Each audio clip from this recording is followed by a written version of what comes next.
खेल जगत जल्द ही एक ऐतिहासिक और प्रेरणादायक आयोजन का गवाह बनने वाला है। भारतीय दिव्यांग क्रिकेट महासंघ द्वारा आगामी 12, 13 और 14 अक्टूबर 2024 को लखनऊ स्थित केडी सिंह बाबू स्टेडियम में 3 दिवसीय आईसीएफडी दिव्यांगजन क्रिकेट चैंपियनशिप 2026 का आयोजन किया जा रहा है।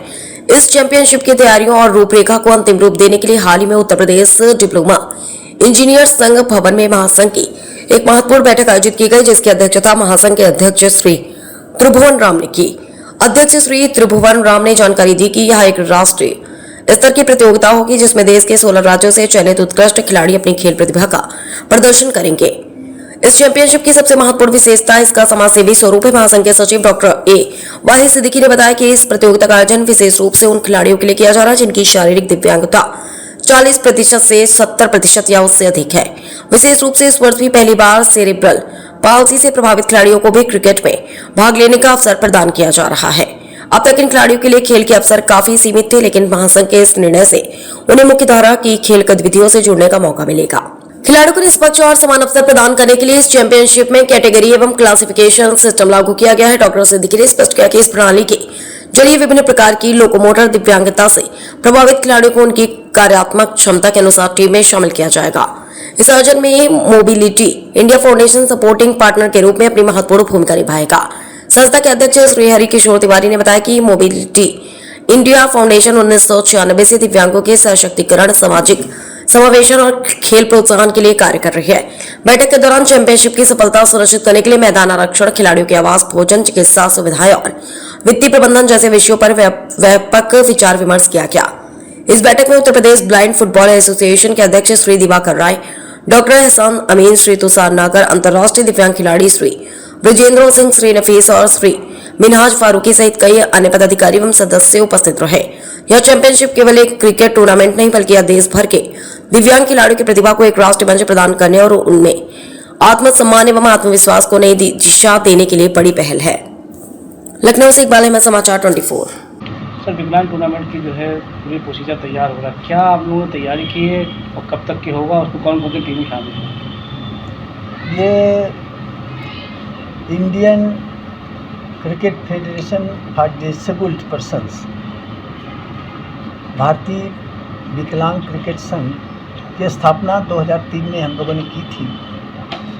तब से देश और विदेश की दिव्यांग टीमें यहाँ पर पार्टिसिपेट करती रही हैं और हम लोगों ने कई बड़े बड़े इवेंट्स कराए हैं। अभी 5-6 साल से कुछ कोरोना काल के आसपास से कुछ दिक्कतें रही, जिसमें ये दिव्यांग क्रिकेट संघ ने बड़ी जो टूर्नामेंट्स हैं, अंतर्राष्ट्रीय टूर्नामेंट्स, वो अभी संपन्न नहीं कराया था। लेकिन हम लोग अभी ये प्लान कर रहे हैं कि हमारे पहले जो देश की टीमें हैं, जिसमें दिव्यांग हर स्टेट से 2-2, 3-3 बच्चों को हम लोग लें, जो जैसे हमारे जो इंटरनेशनल स्टैंडर्ड है उसके हिसाब से, तो 16 प्रदेशों से 3-3 बच्चों को बुलाकर हम लोग ने तय किया है कि 3 टीमें हम लोग बनाएंगे और इन तीनों टीमों के फिर जो बच्चे सेलेक्ट होंगे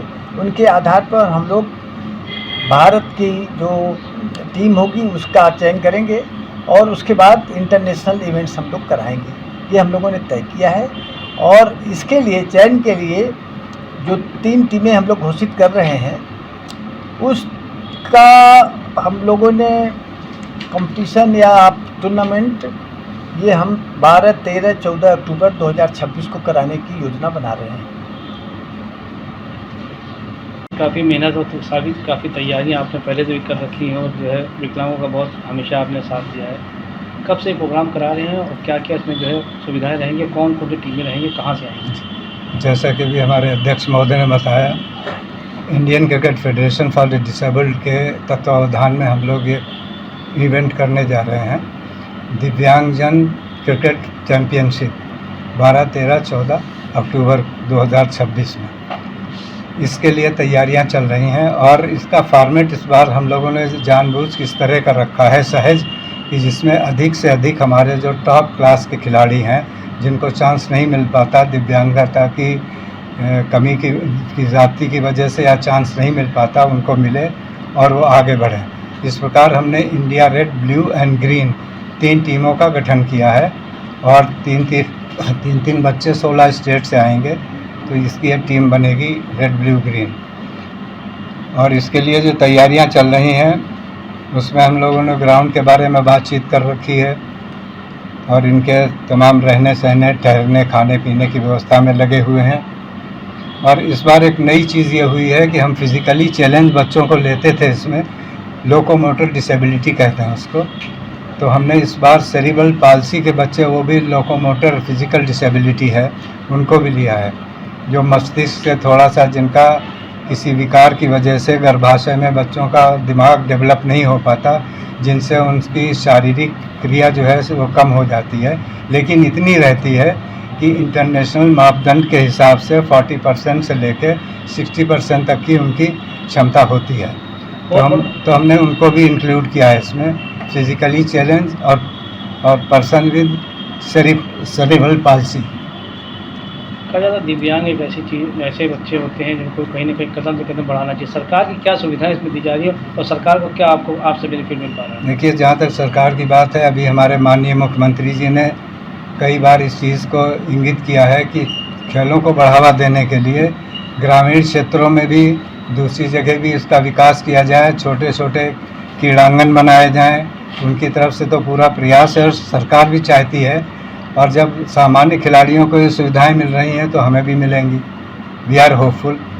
हमें पूरी उम्मीद है कि इस सरकार से जो हमारा दिव्यांगों के प्रति जो आगे का काम है वो तेज़ी से होगा।